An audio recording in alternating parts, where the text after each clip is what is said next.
নমস্কার, নিউজ 18 বাংলা আপনাদের সকলকে স্বাগত। প্রথমেই যে খবরে চোখ রাখবো তা হলো অমিল চপার বাতিল হলো, যার জেরে বিশেষ পুলিশ পর্যবেক্ষক বিবেক দুবের দার্জিলিং সফর। ভোটের শুরুতেই চপার সংকটে এই মুহূর্তে বিপত্তি। অরূপ দত্ত আমাদের সঙ্গে এই মুহূর্তে টেলিফোনে রয়েছেন। অরূপ দা, শুরুতেই এ ধরনের বিপত্তি এবং যার জেরে বিশেষ পুলিশ পর্যবেক্ষক তিনি তার দার্জিলিং সফরে যেতে পারছেন না, সেক্ষেত্রে অন্য কি উপায় রয়েছে বা এখনো পর্যন্ত কি ভাবনা চিন্তা এই নিয়ে? দেখো, চপার নিয়ে একটা চাপানো তো শুরু হয়েছে কমিশন, রাজ্য সরকার এবং বিরোধীদের মধ্যে। এরকমই বিরোধীরা এরকমই মনে করছে। তার কারণ যে প্রথম দফার ভোটের আগেও এই ধরনের যে বিবেক দুবে রাজ্যে নিযুক্ত বিশেষ পুলিশ পর্যবেক্ষক বিবেক দুবে তিনি যে চপার চেয়েছিলেন সেই চপার মেলেনি। দ্বিতীয় দফার ভোটের আগে তার গতকাল তিনি যে রায়গঞ্জ গিয়েছিলেন, সেই রায়গঞ্জ থেকে তার জলপাইগুড়ি এবং দার্জিলিং এ যাওয়ার কথা ছিল, কিন্তু শেষ মুহূর্ত পর্যন্ত চেষ্টা চালিয়েও কিন্তু চপার ব্যবস্থা করা যায়নি। তাহলে সেক্ষেত্রে গতকাল তিনি বাগডোগরা গেছেন এবং বাগডোগরা থেকে সড়ক পথে তিনি রায়গঞ্জ পৌঁছন এবং আজকের রায়গঞ্জ থেকে ফের আবার সড়ক পথেই তার জলপাইগুড়ি যাওয়ার কথা।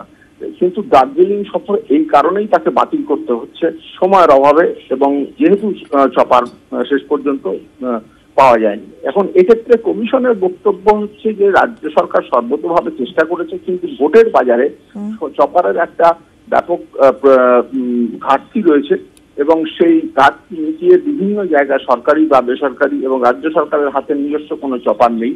ফলে বেসরকারি ভাবে চেষ্টা করা হয়েছে, সংস্থার কাছ থেকে চেষ্টা করা হয়েছে, সেনাবাহিনীর কাছ থেকে তার লিখিতভাবে চিঠি দেওয়া হয়েছে এবং সেই চিঠি কমিশনের কাছে তার প্রতিলিপিও দিয়েছে রাজ্য সরকার, কিন্তু তা সত্ত্বেও সেটাকে ব্যবস্থা করা যায়নি। এখন এই পরিস্থিতিতে যা দাঁড়িয়েছে, শুধু বিবেক দুবেই বলে নয়, রাজ্যে এবারে ভোটের সময় যে সার্ভাইলেন্স, এয়ার সার্ভাইলেন্স অর্থাৎ আকাশ পথে নজরদারি সেই করার জন্য কমিশন কিন্তু বলেছিল এবং তার ভিত্তিতে জঙ্গলমহল সহ বেশ কিছু এলাকায় আকাশ পথে নজরদারি ভোটের দিনে বা ভোটের সময় করা হবে, এরকম কমিশন সিদ্ধান্ত নিয়েছিল। বর্তমান পরিস্থিতিতে যা দাঁড়িয়েছে তাতে করে কিন্তু এই চপার নিয়ে সমস্যা না কাটলে এই ধরনের পরিকল্পনা কতটা শেষ পর্যন্ত বাস্তবায়িত হবে তা নিয়ে কমিশন যথেষ্ট সংশয় রয়েছে। একবারে অনেক ধন্যবাদ অরূপ দা, কথা বলে আমাদের প্রতিনিধি অরূপ দত্তের সঙ্গে। রাজ্যে দ্বিতীয় দফার ভোট এবং সেক্ষেত্রে 3 কেন্দ্রের জন্য মোতায়েন থাকছে 194 কোম্পানি বাহিনী। মাত্র 20% বুথে নিরাপত্তার দায়িত্বে সশস্ত্র রাজ্য পুলিশ। ভোটের দিন প্রতিনিধি পাঠিয়ে ভোট কেন্দ্রে নিয়ে যাবে কমিশন। বিবেক দুবের আশ্বাস পেয়েছেন রায়গঞ্জের বাসিন্দা 90 পেরোনো রানী কর।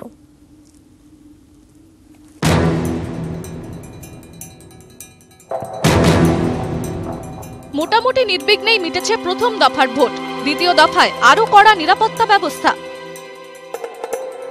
দার্জিলিং, জলপাইগুড়ি ও রায়গঞ্জ এই 3 কেন্দ্রের নিরাপত্তার দায়িত্বে 194 কোম্পানি বাহিনী।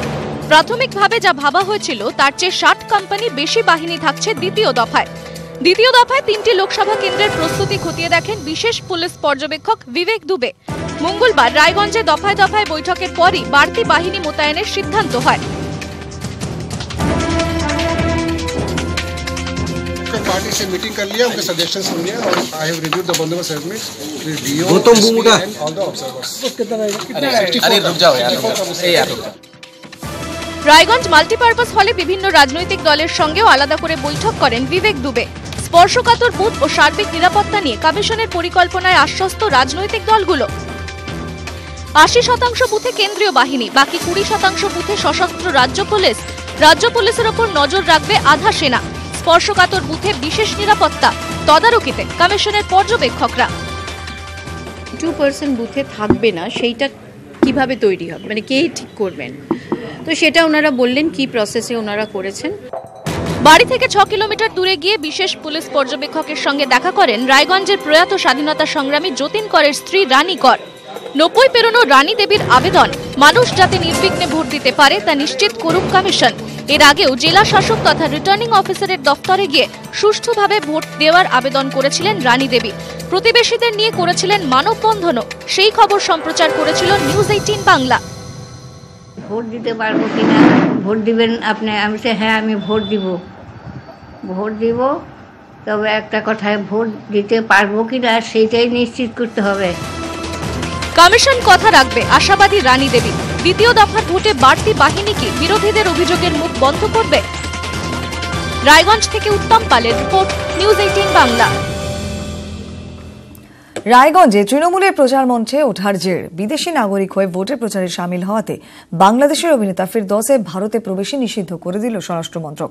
অবিলম্বে তাঁকে ভারত ছাড়ানোর নির্দেশ দেওয়া হয়েছে। নেতার প্রচার মঞ্চে উঠে চরম বিপাকে অভিনেতা, কালো তালিকায় ফিরদৌস। বাংলাদেশের অভিনেতার ভারতে প্রবেশ নিষিদ্ধ করে দিল স্বরাষ্ট্র মন্ত্রক। অবিলম্বে তাঁকে ভারত ছাড়ার নির্দেশ দেওয়া হয়েছে। পশ্চিমবঙ্গের বিদেশি নথিভুক্তকরণ অফিসের রিপোর্টের ভিত্তিতেই এই সিদ্ধান্ত। রবিবার উত্তর দিনাজপুরের রায়গঞ্জে তৃণমূল প্রার্থী কানাইয়ালাল আগরওয়ালের প্রচার সভায় দেখা যায় বাংলাদেশের অভিনেতা ফিরদৌসকে।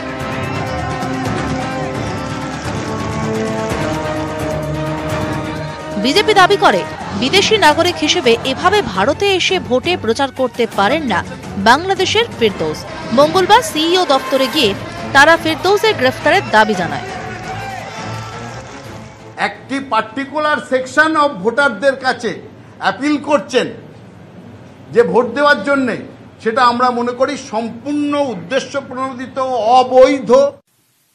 ममता जी तृणमूल के प्रचार में बांग्लादेश के हीरो दाकर प्रचार कर रहे हैं। अब वीसा लिया कि नहीं, बाकी लिया कि नहीं, वो एक अलग विषय है। विदेश के हीरो और हीरोइन आके प्रचार करते हैं तो कुछ नॉर्म्स तो होगा ना। They are not the citizens of India. রায়গঞ্জে তৃণমূল প্রার্থী অবশ্য বিতর্ক এড়ানোর চেষ্টা করেন। এরকম কোনো ঘটনা জানি না, কোনো ফিরদৌসকেও চিনি না, আমি শুনিও নি যে কেউ আমার প্রচার করেছে। আমি কালকে সকাল 8টা থেকে প্রচারে নেমেছি, রাত 2টা পর্যন্ত আমি প্রচার করেছি। আমার কাছে এরকম কোনো ইনফরমেশন নাই যে কোনো ফিরদৌস প্রচার করেছে। আমি রাজনীতি করি, রাজনীতিকে লোকজনকে চিনি, আমার নলেজই নাই, কোনো আমার কোনো ইনফরমেশনই নেই এগুলা। অভিযোগ পেয়েই উত্তর দিনাজপুরের পুলিশ সুপারের থেকে রিপোর্ট তলব করে কমিশন। বিজেপি দিল্লিতেও নালিশ করে, সেই মতো শুরু হয় তদন্ত। শেষমেশ বাংলাদেশের অভিনেতা ফিরদৌসের ভারতে প্রবেশই নিষিদ্ধ করল স্বরাষ্ট্র মন্ত্রক। নিউজ 18 বাংলা।